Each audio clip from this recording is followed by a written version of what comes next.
Hey, what's going on, everyone? We're going to be talking about CrossFit pull-ups. For strict pull-ups, what we're talking about is kipping. So there's several different forms of kipping. There's like a frog kip, there's a beat swing kip, then you have this really ugly kip that sometimes happens in CrossFit. We call it going CrossFit drunk. And then we have a butterfly kipping motion. So first off, before we get into this, it's funny that people call it a CrossFit pull-up. CrossFit doesn't have a pull-up. If you look at the definition of pull-up in CrossFit, it is chin over the bar, arms fully extended, and there's different variations of it, but that doesn't mean that the only pull-ups we do in CrossFit is kipping. Now, if you are a CrossFitter and all you do is kipping pull-ups, you are missing a key part of CrossFit, that baseline strength, gymnastics work that is not just, hey, let me use body momentum to get it going, as well as you're making CrossFit look bad if you do a bunch of really sloppy kipping pull-ups.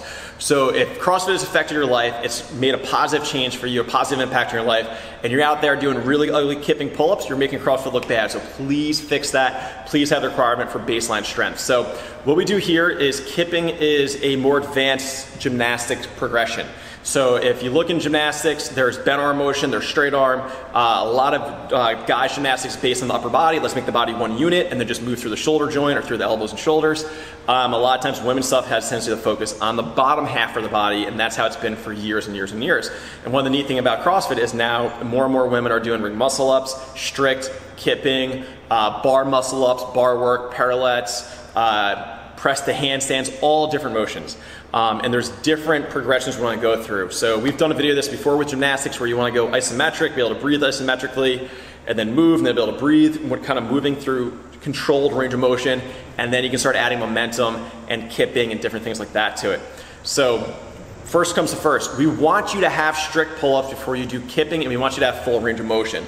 Now the point of a kipping pull-up, or a CrossFit pull-up as some people call it, is not to necessarily build strength through that range of motion of a pull-up. So this is one of the things where you see people say, hey, 0 pull-ups, it's pointless, this and that. The point of a kipping pull-up, in my point of view, this is personal, is to learn better body control. So, hey, hand to toes, right? Feet to hands, have body control because it should be tight and controllable and something that's not flopping around. If I say stop sometimes during a kip, you should be able to stop it at any point, not necessarily swing around and flop around. It's also for me to teach people how to build tension from, again, hands to feet, how to connect the body in one unit, and then it spreads out the work of a pull-up through more muscle, so you get much more of a aerobic or oxidative stress through the body just because it gets you breathing harder than strict pull-ups. And again, the goal of a kipping pull-up is not to make you better at strict. Some people do get better at strict when they kip. Personally, I'd rather see you get really good at strict. But a lot of people say it's 0 pull-ups when we do kipping pull-ups because they don't necessarily know the goal of it, or they think it's stupid because it's not strict. Now the funny part is most of my friends that have an incredible amount of kipping pull-ups or an incredible amount of butterfly pull-ups also have an insane amount of strict pull-ups, like 30 plus. We have some people here that are around that 34 mark and they get onto a bar all day long doing kipping, and then people make fun of them and say they have no strict pull-ups so they can't do pull-ups.